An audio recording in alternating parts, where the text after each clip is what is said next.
বন্ধুরা, তো আজ হলো সোমবার। এখন বাজে সকাল 9:30। আমি চান করে আমাদের মামাবাড়ির সামনে একটা মন্দির আছে, শিব মন্দির, এখানে এলাম। আমি যখন প্রতি সোমবার এই শ্রাবণ মাসে যাচ্ছি তখন কেন আর একটা সোমবার মিস করব। মন্দিরে এলাম, তো চলো দেখাই। এই দেখো শিব মন্দিরটা অনেক পুরনো। এটা তখন আমরা অনেক ছোট, তখন এই মন্দিরে খেলতে আসতাম। অনেক দিনের মন্দির এটা। এই দেখো ঠাকুর, আমি পুজো করলাম।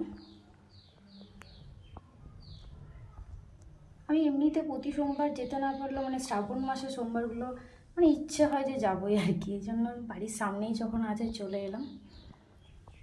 ছেলে এখন ঘুমোচ্ছে, গিয়ে ওঠাবো। ও বাবা তো চলে গেছে কালকে। আজ আমাদের ঘাট হবে আর কি বিকেল দিকে। সকাল থেকে প্যান্ডেল, লোকজন অনেক এসছে আর কি। এই দেখো,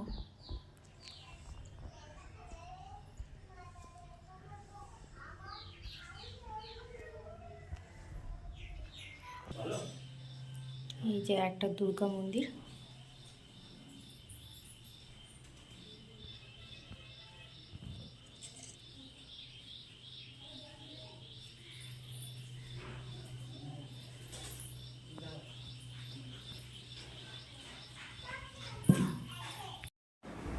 এ দেখো, ঘাটের সময় যারা কীর্তন করতে এসেছিল তাদের খোলটা আমাদের বাড়িতে ছিল, তারা একটু বাইরে গেছে।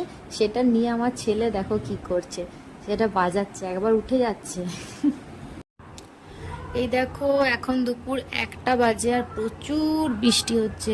মেঘ পুরো অন্ধকার করে এসেছিল একটু আগে, দিয়ে বৃষ্টি নেমেছে। একইভাবে বৃষ্টি হয়েই যাচ্ছে, আর রাস্তায় জল দেখো।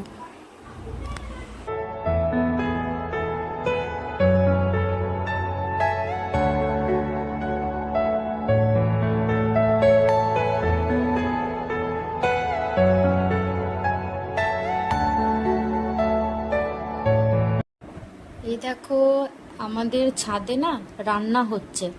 সকালে রান্নাটা নিচেই হয়েছিল, আর এটা হচ্ছে রাতের রান্না। সকালে সেরকম বাইরের লোক ছিল না, বাড়ির লোকজন আর আশেপাশে যারা থাকে সেই আর কি।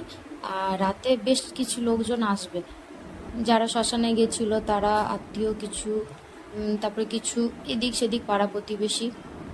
রাত্রে ভালোই লোকজন হবে, তো নিরামিষই রান্না হচ্ছে, ভাত হচ্ছে। এখন বিকেলবেলা আর কি, সেই রাতের রান্নাটা শুরু হয়ে গেছে। আর বৃষ্টি হলো একটু আগে, তো বৃষ্টি থেমেছে। এখন বাজে 11টা। খাওয়া দাওয়া হয়ে গেছে। যারা খেতে এসেছিলো না, আজকে সেরকম লোক বলা হয়নি, টুকটাক কিছু বলা হয়েছিল। সবাই খাওয়া দাওয়া করে চলে গেছে, ওপরেই খাওয়া দাওয়া হলো। তো আমাদেরও খাওয়া হয়ে গেছে। আর আজকে না একদম শুতে টাইম পাইনি। সকালে সে উঠেছি কখন, প্রচুর ঘুম পাচ্ছে। তো ছেলে তো ঘুমাবে না, দেখি চেষ্টা করি। তো গুড নাইট, ভিডিওটা এখানে শেষ করছি। সবাই সুস্থ থাকবে, সাবধানে থাকবে। দেখা হচ্ছে আবারও একটি ভিডিওতে।